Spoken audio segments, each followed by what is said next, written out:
Hello my fabulous book friends, welcome back to another video. I'm Maria and today I'm going to be talking to you about some books that I think would be really great for you to pick up if you're in a reading slump.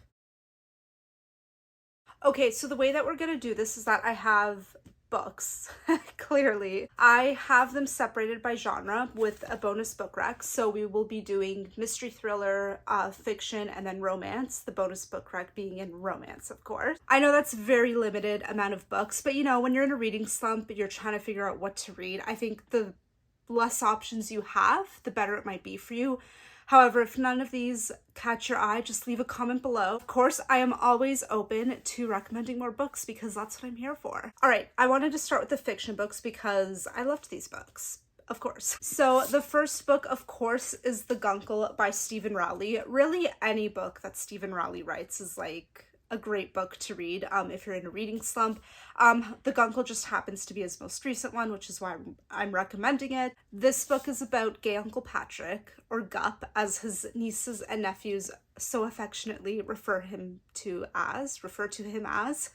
And the kids are going through the loss of a parent, and Mr. Gup, our favorite gay Uncle Patrick, takes them for the summer, and it's kind of like an adventure of him helping them work through their grief, but they're also helping him because he was super famous before and he's kind of lost his vibe, I guess you want to say. So they kind of like help each other through it, even though gay Uncle Patrick just has less intentions of reviving himself or reviving his career. So it's a really sweet story of, you know, nieces and nephews, uncles, stuff like that, family, and it's really fun and it's perfect to read right now at the pool with your little drink and a kid or two. Just kidding, never mind the kids, but definitely a fun book to read. And the second fiction book recommendation I have for you is After Elias by Eddie Boudel-Tan. Short book, so like you can breeze through this in literally 2 days. It's a bit more depressing in a way. This book tells the story of Elias and Cohen, who are about to get married in Mexico. Cohen makes it, but Elias, who is a flight attendant, no, he's a pilot, sorry. Elias is a pilot and he's just trying to do one last flight before the wedding. He was going to meet Cohen in Mexico, but then unfortunately the plane crashed. So we're kind of wondering, like, was it on purpose? Was it like an accident? And then we have the news kind of painting Elias in a negative light. So it's a really interesting book about, you know, like it flashes back between past and present in their relationship. If you're looking for something like Marissa Stapley, but like not thriller writing Marissa Stapley, but more of her contemporary fiction books, you'll really like this one. It's kind of the same writing style. Yeah, and I think this book was just a lot of fun. And, you know, it does go through like heavier topics like grief, trauma. So approach this with an open heart because the story, it's really great. And I think if you're really used to like reading a lot of fantasy books or books that are much lighter, I think a change of scenery is good for you. So that's why a couple of books about not really, well, mostly grief, but some trauma, I think that would do you good. So just to kind of like switch up your reading style a bit. So yeah, that's why I recommend these for you. Okay, moving on to mystery thriller. I'm just gonna get this book over with. The Silent Patient by Alex Michaelides. I totally butchered that. I know this book is forever recommended, but it's for a good reason. The twist will have you mind blown, honestly. Like, it's just crazy to me. Like, I cannot believe that somebody thought up of this kind of plot twist. If you are wondering about his most recent book, The Maidens, though, I don't recommend. But this one I do recommend. Again, like, the plot twist was just out of this world, like insane, crazy, all of those adjectives. So The Silent Patient is about Alicia, who kills her husband I think she shot him like 5 times or something, and she's silent right after that. So they kind of, you know, like with the courts and everything, they admit her to a secure psychiatric ward. And then all of a sudden, this gentleman named Theo just comes in, and he's been very intrigued by her case for quite a while. So he kind of took the job at the place where she's at as a way to, you know, speak with her and like, I guess, try to be the person who saves the day and cracks open the case. It's a really intense look at like the human mind, criminal psychology. It goes all into that in this like slow burn, but also it really builds up a great amount of suspense. So that's why I think this book is really great. And then the end is like, whoa, what just happened? And the next book that I have for you is more mystery, more like a police procedural, not really, but that is All Her Little Secrets by Wanda M. Morris. Such a great book. I think that you can rip through this and like, oh, I still have a bookmark in here. That's where this bookmark was. I've been looking for it. Wow, we're discovering bookmarks stuck in books. Anyways, I think that this book is a really quick read, even though it might look long. So like, I know if some people are in a reading slump, they want to read something like quick and short. This is long, yes, but it's very quick read, so don't worry. I remember when I read this and I just sat back and I was like, wow, like this is the kind of mystery book that I'm always looking for, like something with, you know, a badass female character. You've got guns, you have the whole element of a woman in the business and trying to make it up the ladder, and she was brought up to, you know, you're brought up to do whatever you can to make it up the corporate ladder, but then when she gets there, the way she gets there and what she has to do to stay on top is just ridiculous. So that's why I think I really liked this book. I liked that element of like woman in business, things like that. So this book is about Ellis, who is having an affair with her white boss. Ellis is black, and she goes into work one day and her boss is just dead.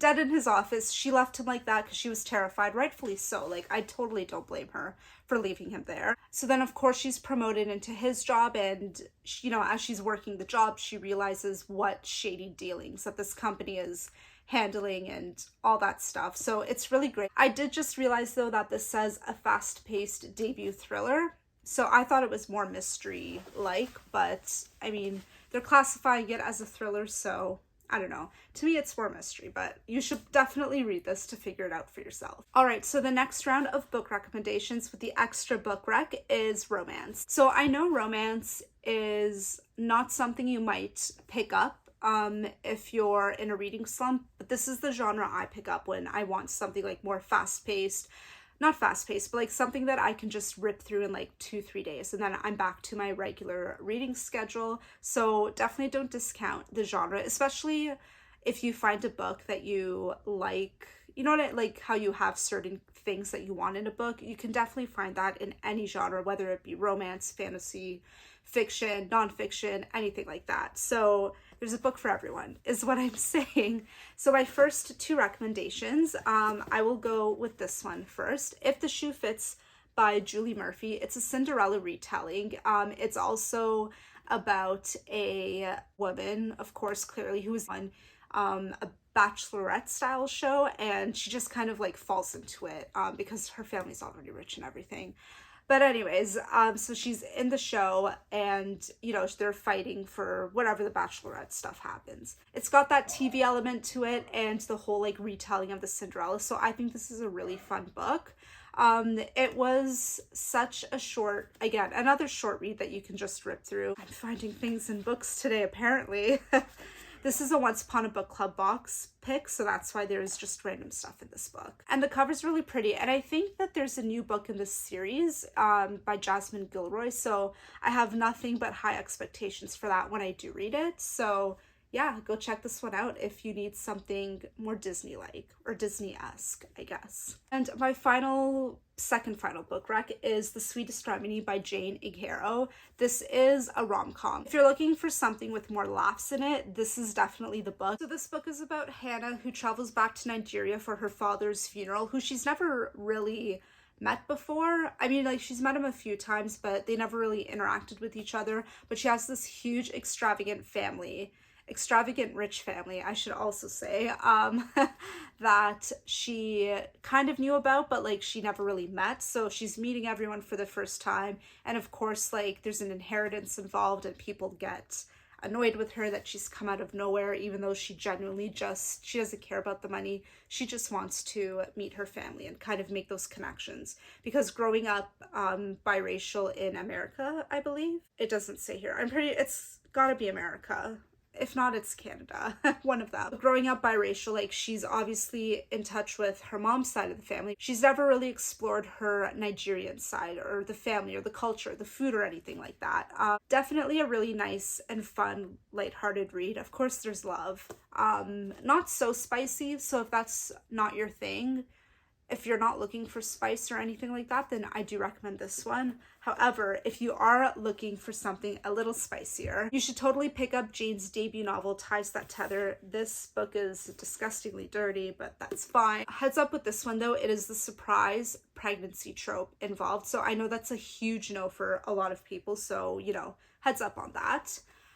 But yeah, this one definitely brings the spice, and honestly, I do recommend both of these books because they just look fancy together. And I think she's coming out with something new this year, maybe early next year, but I can't wait to read it. And this book is about a Nigerian Canadian woman who is into white guys, and her father has died. However, so her mother's holding her to the promise she made to her father at like 12 years old that she would marry a nice Nigerian man.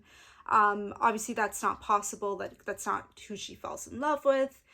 She's also a businesswoman herself, so it's like her career took more importance to her in her life than, you know, finding a relationship and stuff like that. But then she ends up with the white guy, one night stand, surprise pregnancy, they try to make it work, things like that. So again, it's a lot of fun, and I really liked it, as I liked all of these books. All right, there you have it. Here are some books that I think you should read if you're in a reading slump, especially during the summer. I know like things can get a little slumpy around reading time, but it's fine. I think I've got you covered with a few good mystery thrillers, romance, and fiction books. If none of these sound great to you, that's totally fine. Let me know what exactly you're looking for. I don't care how super specific it is, and I will find a book for you, I promise. And if you liked this video, don't forget to hit the subscribe button, turn that notification bell on, leave a like, leave a comment. If you know somebody who's in a reading slump, share it with them because I think that they might find something great here. All right, thank you so much for watching. I will see you for my next video.